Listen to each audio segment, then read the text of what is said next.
Today we're going to go through the linebacker position. So much has been discussed about the improvement at the linebacker position. The headliner is obviously Bobby Wagner. Yep. I'm working on a story for NBC4, and one of the stats I included was Cody Barton led the Commanders in tackles last year with 121 tackles. Year before was Jamon Davis with 104 tackles. Last year, Bobby Wagner, at 33 years old, led the NFL with 183 tackles. Yeah. Like, he's not the same Bobby Wagner from 10 years ago. If you feel the need to point that out, you're not incorrect. Mhm. But he's still a significantly better tackler, inside linebacker than Washington has had since London Fletcher. Yep. It's tackle football. Right? That's part of the game, and he still knows how to do it when a lot of people today don't. I think Wagner gives them the most presence in the middle of this defense since London Fletcher retired in 2013. London had a massive impact on this team for a number of years. I don't know that Wagner will do that, but you like to think it happens. I don't think it's an accident. Dan Quinn kind of immediately targeted him. Quinn coached Wagner when he was the DC in Seattle. Wagner's the headliner, and he's the headliner for a reason. I think it's a really solid addition to this football club. Yeah, I think like the thing that London and Bobby both have in common, they're leaders. And I talk, I do the stuff, different things with Santana. And Santana has told me how many times he talked to London and how London helped him become a better receiver by telling him what defensive players are looking for. So I think Bobby Wagner can also help offensive players as well as the defensive players. So I think that's going to be a big help for him. And then on top of it, when you have a guy with the cachet that they have, and they still work as hard as they do, what do the other guys do? It's back that's trying to get like them. You can't complain.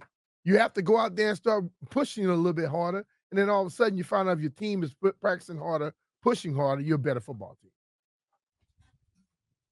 Totally agree. Now, the next, I'd argue, headliner in this linebacker class, and listen, as much as Washington overhauled their roster, not a lot of people got guaranteed money on a second year, and certainly not a third year. Frankie Luvu was one of those guys that did. Really interesting story for Frankie Luvu. Played his college ball at Washington State, undrafted guy, broke into the league with the Jets as primarily a special teamer. Did not getting a ton of action, but kept fighting, kept grinding. Had 3 years with the Jets. Occasionally showed some pass rush ability in 3 years with the Jets, where he's really not playing a lot. 3 years, 4 starts, but he did log 6 sacks to go with about, call it 60 tackles. Then he gets to Carolina. Slowly, his role becomes a little more defined. The last 2 seasons in Carolina, he's been a starter. The last 2 seasons in Carolina, he's accounted for 12 and a half sacks combined. Over 110 tackles in both seasons. I don't know that he's a real cover guy, but you want physical, you want downhill, he's all of that. If we look at our defense for the last how many years, has it been physical? So if you got a physical guy in that position that can also get after the quarterback, he could probably do some different things other than just rushing the quarterback as well. They had 60 tackles on top of that early on in his career. I think the ultimate thing is having people that know how to play football. And part of football, no matter what the rules are today, what we think about it, it's still physical. And if you're not physical, you got a problem. So if you got somebody on your team that you think is going to fit one of those leadership roles, if they're physical, what happens to the rest of the people behind them? I asked Dan Quinn as minicamp was wrapping up, there's so much made about how he likes to use versatile pieces defensively and move them around and let people kind of be more than one thing. Whereas the last group of guys tended to just assign a role and never alter out of that. Like if you look at Forbes as this man corner getting torched against AJ Brown and like nobody thinks to change anything, right? I think Jamon Davis, they decided it was going to be a middle linebacker, and he wasn't, and it really cost him his rookie season. He's played better since then. We're going to talk about Jamon specifically, but I think this group tries to identify and then accentuate what Find out what you players can do could better. do. Right. And I mean, can you do more than one thing? And I thought Quinn's answer on Luvu, where he said he's a guy that really stood out to me with a lot of different ability. And I don't think that surprised them. I think that's why they went out and targeted him. But I think Bobby Wagner has such a level of gravitas. I mean, this guy's going to be a Hall of Famer. He's got a Super Bowl ring.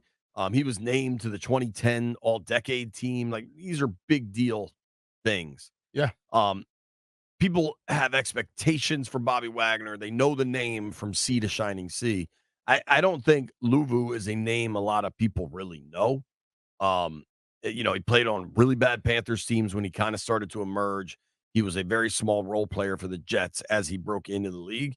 I think Luvu has a chance to make kind of the biggest move of any player on the defensive side of the ball. Bobby Wagner is a guy who's already shown us what he's capable of, and he still can play, and he can lead a team. Frankie Luvu is a guy who is hitting that prime where you could probably get the best out of him and the most work. So I think you have guys, and as I said before, you can't have all old, all young. You need to have some young, some in between, and some old. Frankie is at that point where he's in between right now, where he can take over this thing and become that leader when Bobby try to getting close to the end of his rope. You know what I mean? Sure. So when he began to roll out, maybe the things he learns from Bobby, he can help now instill in somebody following him.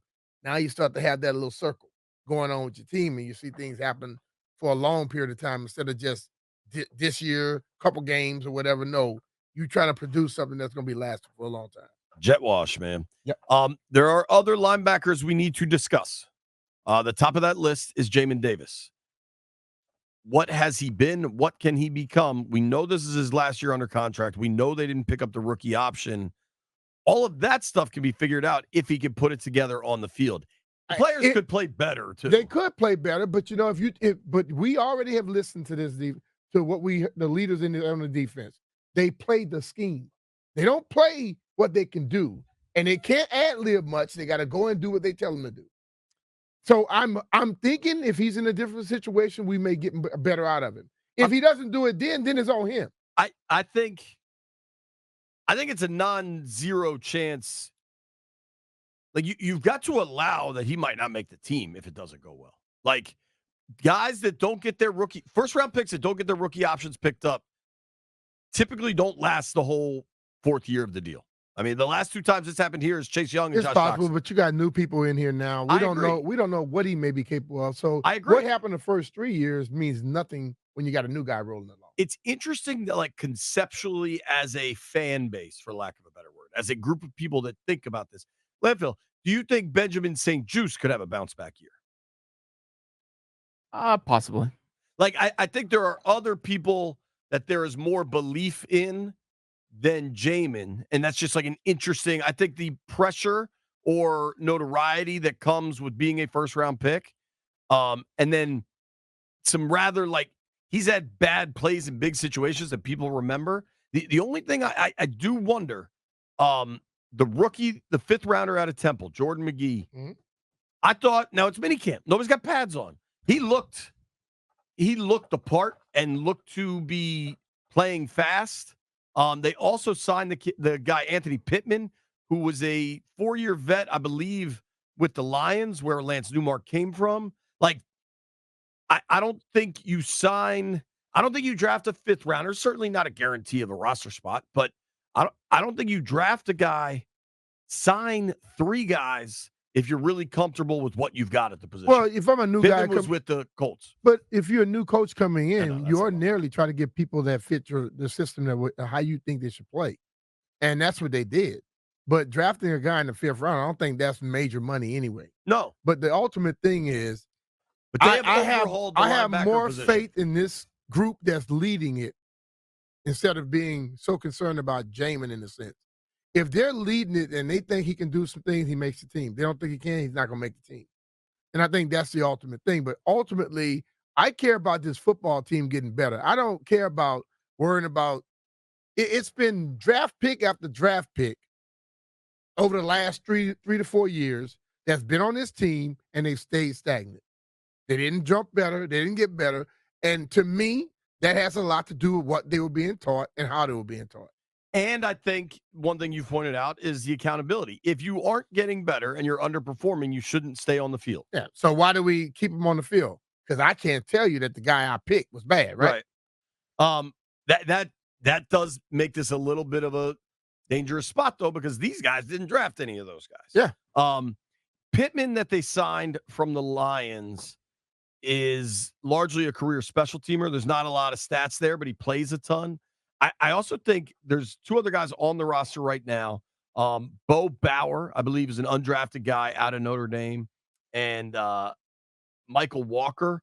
I think he might be more of a pass rusher. But that's like, I'm just listing everybody that's on the roster currently as a linebacker. I think, and Keandre Jones, pardon me, Keandre Jones is a Terp too. I would think that, I mean, what do we know roster spots? Wagner's got one. Luvu's got one. Wagner, Luvu for sure. Wagner, Luvu for sure. I would think McGee, but a fifth rounder doesn't guarantee anything. I would think Davis, and then I would think Pittman. I think that's 5. I also wonder how the new kickoff rules in the past, in the traditional kickoff, you probably want a lot of linebackers that can run and safeties out there. Yeah. Does that change now that you want more linebackers? Like, does that impact roster construction at all? I don't know. I still think safeties that are aggressive and can tackle still fits this. And it's depending on the kickoff return team that you're going against. What if you can't move till the ball is caught? What if somebody puts tight ends and a little faster offensive linemen back there? Right. I don't. Then you have to put some bigger guys on your team. I think the traditional roster construction defensively could be impacted by the kickoff rule. Because, dude, I mean, the bottom. So if you look at an NFL roster, 51, 52, and 53 are usually your 3 specialists. Yes. Your snapper, your punter, your holder, your kicker. We know who I guess we don't know who the kicker is, but we know 2 of those 3. Mm-hmm. Ott and Way. Positions 40 through 50 on your roster, you better be able to play special teams. Definitely. But the question I would ask is this. Do you think someone is going to make that big of a difference just because of this kickoff return thing now? Or are they going to find somebody on their team that's not starting that they feel can play it? You know, normally you got 3 people and you got the other 25, okay? I don't know if we're going to be having 3, 4 more linebackers on the team just because of the kickoff rule. I don't think so because either. You got guys like, what's the man? Andre Jones Jr. He can run. Right. I think it could maybe go from 5 to 6. Like, I think if there's a tweener and you're like, all right, we think this guy can really help. But I totally agree. But he's going to be able to help more than just being a special team. It's not going to create some total change. I'm going to keep an eye on this dude, Keandre Jones, because what this staff is all about is competition. I feel like Keandre Jones, Bo Bauer, these are guys from big programs with big pedigrees that haven't made it in the pros. Keandre Jones went to good counsel. Like, he started at Ohio State. He's from Olney. I will not be shocked. I mean, on every roster across the NFL, it seems like undrafted guys make it. I think the linebacker group will be highly competitive. And if they can get every ounce of good play out of Davis's incredible athleticism, you really got something. Because if you go Luvu, Wagner, Davis, you might have something. One word you keep saying that makes it a world of difference for me. You keep saying competition, those type of things. We haven't had that. We heard about it for 4 years. And all we saw was people get given a job and put out there and they leave them out there. The fact that they're going to be competing will make guys who can really play step up or not. Because when you know that there's not really competition, somebody just going to be given a job, you don't really bring your competitive edge out there. But that right there is going to make this team better.